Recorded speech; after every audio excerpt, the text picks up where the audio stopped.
Hello. We are so excited to present our SOCD44 learning module on Bill 5, what it means for Indigenous lands and Ontario's future. Our team includes myself, Anya, alongside Charmaine and Elisha. Together, we explore the political, legal, and environmental implications of Bill 5 and its impact on Indigenous communities, ecosystems, and municipal autonomy. But first, we will introduce ourselves. As a Black, queer, Rastafari mother of Afro-Indigenous children, this project was deeply personal. My children's ancestry includes Andean Indigenous roots, and I'm learning how to honor that through land-based education and respect for treaties. Doing this project allowed me to situate my activism in the broader framework of Indigenous sovereignty and ecological justice. As a Jamaican, I, Anya and Nicola, respectfully acknowledge the Indigenous territories that have shaped my journey. Kingston, Jamaica, where I was born, the traditional land of the Taino people. Kawartha Lakes, Ontario, where I reside, the traditional territory of the Mississaugas of Scugog Island, First Nation, part of the Williams Treaties, First Nations. Renfrew County, Ontario, where I work, the unceded traditional territory of the Algonquin Anishinaabe people. And of course this place, UTSC, University of Toronto, Scarborough, where I study. The traditional territory of many nations, including the Mississaugas of the Credit, the Anishinaabe, the Chippewa, the Haudenosaunee, and the Wendat peoples. I'm grateful for the opportunity to live, work, and learn on these lands. I recognize the enduring presence of Indigenous peoples who have been stewards of these territories since time immemorial. As a student, writer, and advocate, I commit to honoring this rich history and supporting Indigenous communities. I'm a first-generation Jamaican Canadian with ties to land through ancestral farming. I, Charmaine Allen, a member of the Black community and a fourth-year student at the University of Toronto, majoring in Sociology and minoring in global leadership and media studies, recognize that I'm a settler on this land. My parents migrated to Canada from Jamaica and have lost some of their history as settlers. I recently found out that my mother is an Indigenous woman of the Maroon people of Jamaica. She lost some of her traditions as a way of assimilating into Canada. Growing up, she did not tell us that she was a Maroon because, as she said, she did not want us to laugh at her or share this information with people. But after conversations with her as an adult, I came to recognize why I'm so connected to the land and the healing entities that reside within my being. My mom's grandmother was her teacher of medicine. She was a healer. She healed people with medicines from the earth to cure cysts and other bloodborne diseases. As a settler participating in activities across Turtle Island on traditional unceded territories and waters of many nations, including the Kitnaka, the Black Confederacy, the Sedona, the Nakota Nations, and the Métis Nations Region 3, the Squamish, the Anishinaabe, the Chippewa, and the Haudenosaunee, the Mississaugas of the Credit, Wendat, and other many diverse nations across Canada, such as the Inuit and Métis people, I recognize that I am currently on land of many Indigenous communities who have been stewards of Mother Earth since time immemorial, and who continue to systematically be erased by policies and practices that remove their histories from this place. I acknowledge students and community members of the University of Toronto of the African descent whose ancestors were forcibly displaced as a part of the transatlantic slave trade, brought against their will, and made to work on these lands. I believe that advancing Indigenous sovereignty and Black liberation are deeply and intrinsically linked to one another, and I remain committed to advancing both through knowledge that I've learned and also through action. Thank you. Hello everyone, my name is Elisha and I'm a fourth-year student at the University of Toronto Scarborough, which is situated on the traditional, ancestral, and stolen lands of the Huron-Wendat, the Seneca, and the Mississaugas of the Credit First Nation. This territory is covered by the District 1 Spoon Wampum Belt Covenant, an agreement between the Anishinaabe, Haudenosaunee, and allied nations to peaceably share and care for the lands and waters around the Great Lakes. As someone who is Canadian-born with Indo-Caribbean heritage and ancestral roots in Guyana, I recognize that I am a guest on this land. This presentation has deepened our level of understanding in relation to policy and the continuous fight for Indigenous sovereignty. I hope you find the information we're about to share both informative and thought-provoking.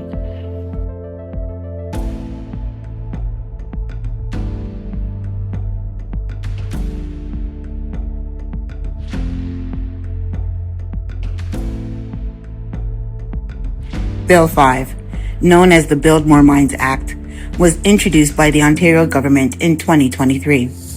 It expands the use of ministerial zoning orders, or MZOs, which override local land use planning. The bill designates special economic zones where environmental assessments and Indigenous consultation protocols are bypassed. While the government claims this boosts economic development, it directly threatens lands protected under Treaties 5 and 9.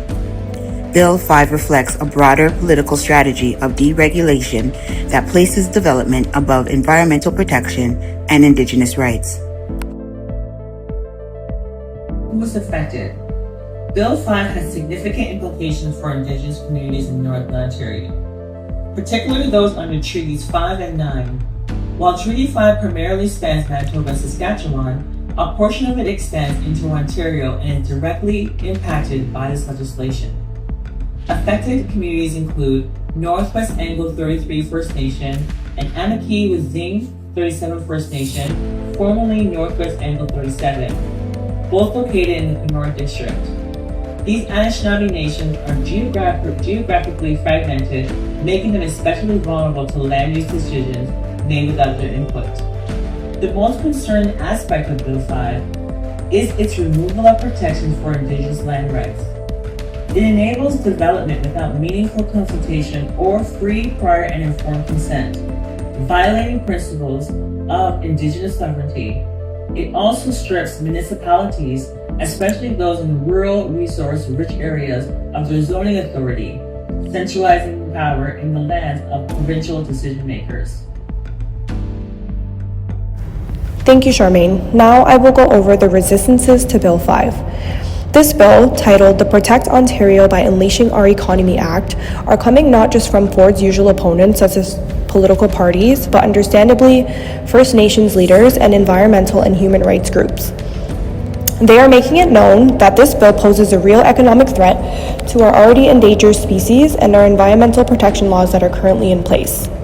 This emphasizes that Bill 5 isn't just about economics, it's about ethics, legality, ecology, and most importantly, land dispossession. It reframes resistance not as an anti-development, but as pro-responsibility, calling for a balance between economic interests and the protection of the public good, biodiversity, and Indigenous sovereignty. So what are the key provisions of this bill? These forms of resistance help us understand the key provisions of this Economy Act. In Canada, SEZs, otherwise known as Special Economic Zones, have come under criticism, especially when they overlap with unceded and treaty territories. Starting with its structure and intent, let's take a closer look at the key provisions of this Bill 5 and what they mean for communities, the environment, and Indigenous rights. First, Special Economic Zone designation. This provision gives the province the authority to declare specific economic zones, and in these zones, the government can tailor rules and regulations to attract investment, essentially creating pockets of deregulation meant to boost economic activity. Next, we have the fast-tracked approvals. Bill 5 aims to speed up the approval process for projects, especially those in mining. The goal is to cut through bureaucratic red tape quickly so that development proceeds at an accelerated pace. Then we have environmental rollbacks. In designated zones, traditional environmental oversight is reduced, which will be discussed further by my colleague Anya. Moving on to economic incentives, the legislation provides various economic perks, including tax breaks and subsidies designed to entice businesses and industries to invest in these areas. These incentives are meant to lower costs and make operations within these zones financially attractive. Another key change is the reduced duty to consult. Bill 5 weakens the requirement for consulting Indigenous communities. This is very significant because it alters the usual processes that ensure Indigenous nations are involved in decision-making affecting their lands and rights. The bill also introduces planning overrides. This allows the provincial government to interfere in or even bypass local land use decisions. Finally, the main focus area of this bill is primarily targeted at treaties like the Ring of Fire, located on Treaty 9 lands, rich in critical minerals. Together, these provisions form the framework of Bill 5. They combine to create an environment aimed at accelerating development and attracting investment while raising serious questions about environmental oversight, Indigenous rights, and local governance.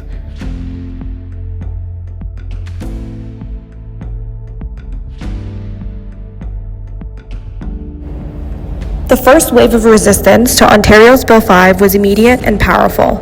Indigenous leaders and grassroots defenders rose up not just to oppose a piece of legislation, but to defend something far deeper: their sovereignty, treaty rights, and inherent rights as First Peoples of these lands.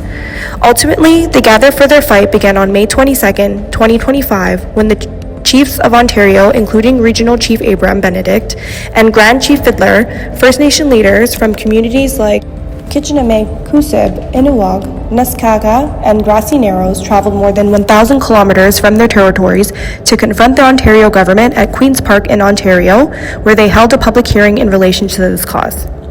During this event, the Anishinaabe Nation, representing 49 communities across northern Ontario, publicly condemned Bill 5 for violating Treaty 9 and disregarding free, prior, and informed consent, a key principle of the United Nations Declarations on the Rights of Indigenous People, otherwise known as UNDRIP.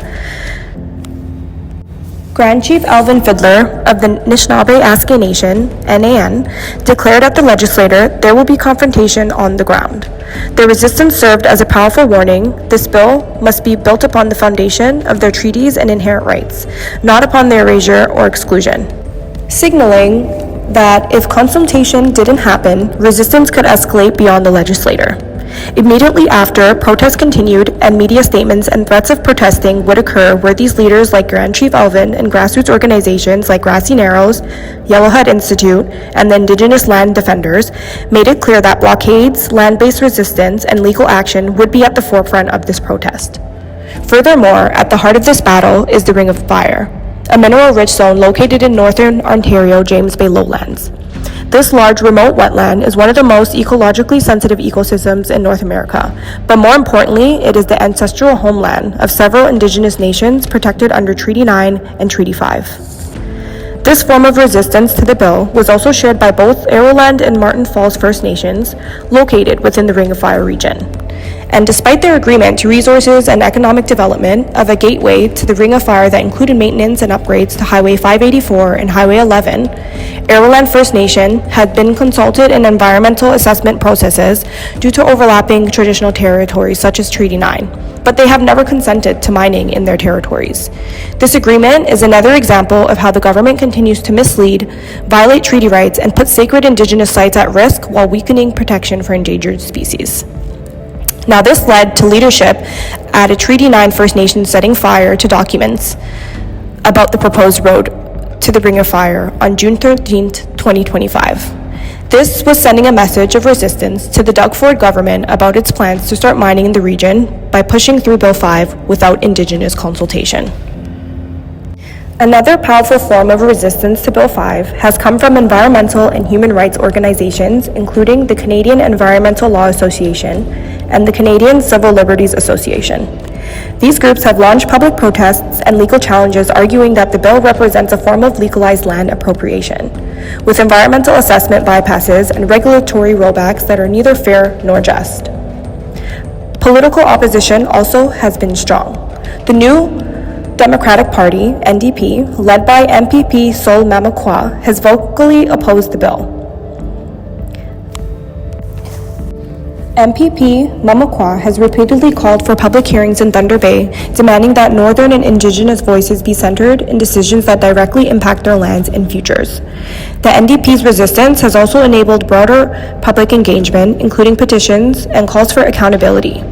Taken together, the resistance to Bill 5 spans Indigenous nations, environmental defenders, legal experts, and political representatives, all united in their demand for justice, transparency, and respect for treaty obligations and environmental protections. Thank you, Elisha, for that powerful breakdown. Now, I'll be taking us deeper into one of the most urgent dimensions of Bill 5, its environmental rollbacks. Let's be clear. Bill 5 is not just a policy debate, it's an ecological crisis in real time.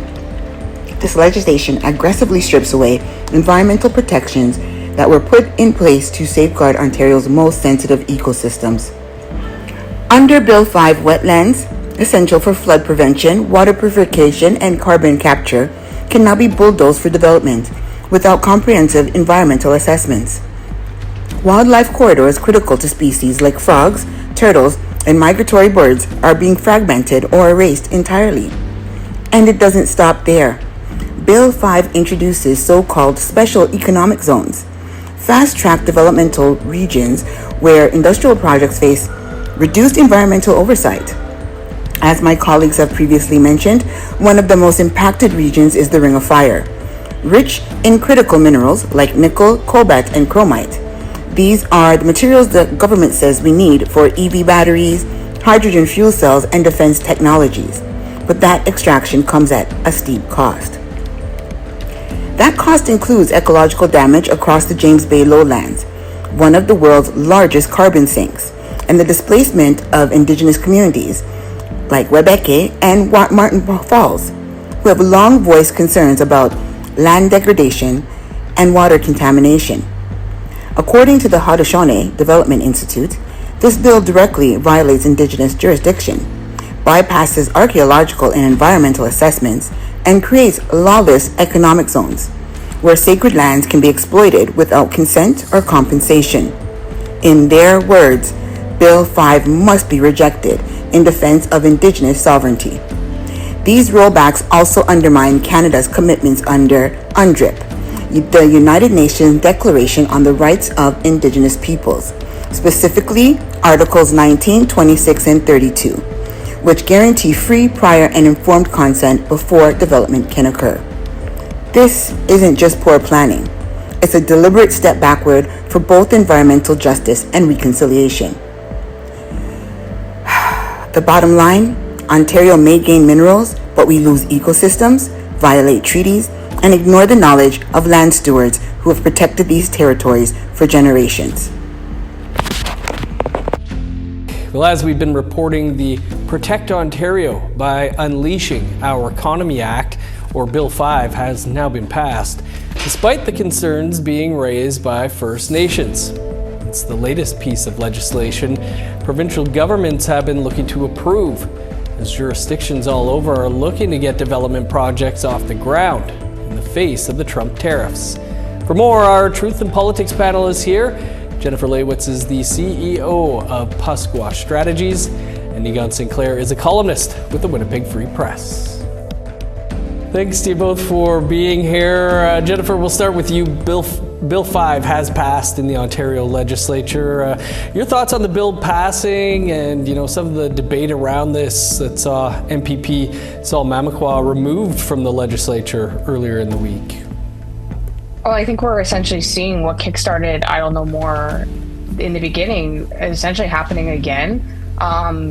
Legislation that's being passed that looks to override treaty rights and the duty to consult, and not just the duty to consult, but the duty to attempt to receive consent as well. And I saw that Saul was kicked out of the chamber for essentially saying what needed to be said about Doug Ford kind of trampling over treaty rights and being disingenuous with First Nations, which is exactly what's happening when government continues to talk about reconciliation and continue to talk about how they want these great relationships and they respect treaty rights and all of these things, but then they're actively passing legislation that bulldozes directly over all of those components. Then I think we have a pretty telling sign that the Ontario government and Doug Ford does not take reconciliation seriously, nor does he respect treaty rights. There was a funny clip I thought there yesterday when Ford was talking about Trump trying to bulldoze, and he wasn't going to be allowing that to happen. Nigan, Saul Mamakwa was live on social media earlier this morning saying that the sleeping giant has been awoken. What do you think happens next? Well, this situation's a little bit more complicated, I think, than what the Idle No More conditions were back in 2012, 2011, because we were facing Stephen Harper in those days. I was an activist. There were many of us that met very quickly. There was a big movement led by young students, mostly women, but that sort of singular force that was being faced off against Stephen Harper had a decade of mistreatment of Indigenous peoples, and then the omnibus legislations, which sparked this national outcry. It's not quite the same thing, only because what we're seeing is kind of a whole-scale move by premiers to begin to do exactly what Jen's talking about, trample on those rights, move quickly, declare projects of national significance or provincial significance.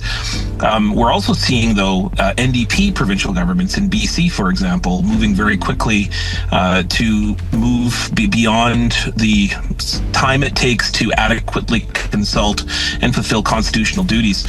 So it will be something that is interesting to see, because in BC, if you look at the relationship between the BC Union of Chiefs and, of course, the NDP government, which has long been allies with one another, now it's turned into a rancorous, toxic kind of threats called between each one of them.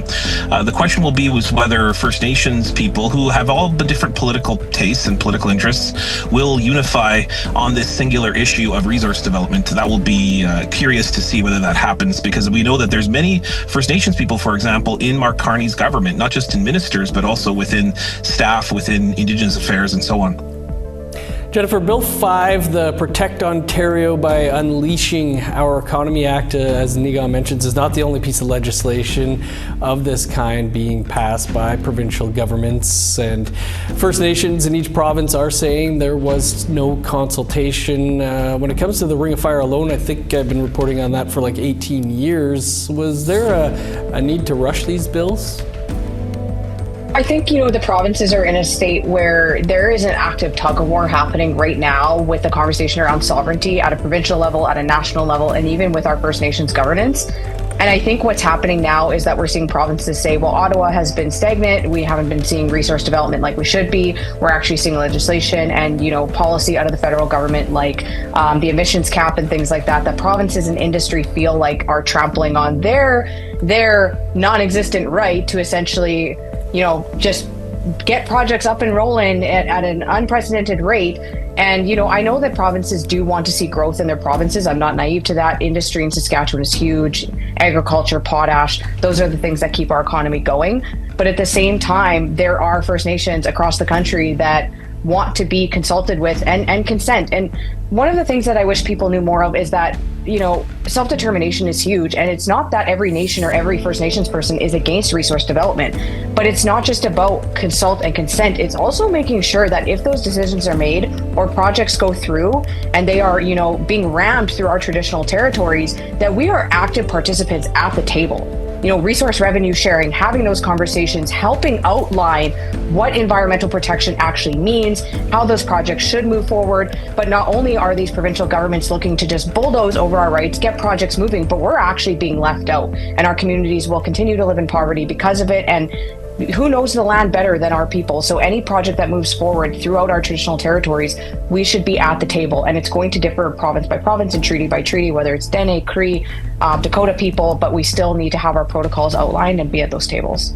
Yeah, Nicola, and there has been a lot of talk this week about who exactly should be at those tables. And earlier today, the Ford government announced that it was inviting Canada's premiers and the national Indigenous leaders to gather in late July in Muskoka to move national building projects forward. What do you expect to come out of that meeting?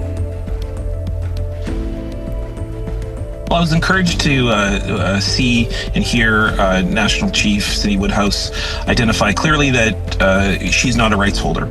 And so really she should not be part of these meetings. This is for rights holders within individual First Nations that are the holders of those abilities to provide consent.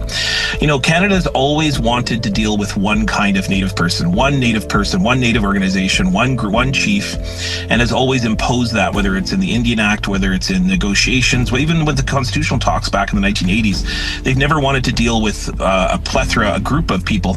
They want to deal with one person. And that's the fundamental problem, is that we are not a monolith. We're not a one singular voice.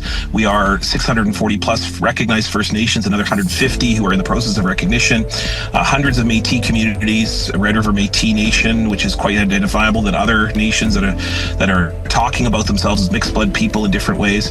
And then, of course, the Inuit communities. If anything, perhaps maybe you could talk to Inuit organizations, but even that, I think, would turn into a fractious sort of conversation.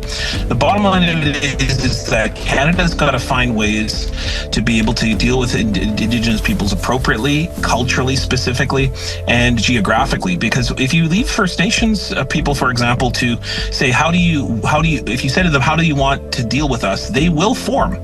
And many of them will be, for instance, the James Bay Cree. They will form their own organization and say, this is how we are going to deal with you. And they do it collectively. So the problem is, of course, this one-stop approach of forcing First Nations, Métis, Inuit governments, communities into one model. Leon and Jennifer, we'll have to leave it there for this week. Appreciate you both being here. Yeah, you got you. Well, as we've been reporting, the Protect Ontario by unleashing our economy.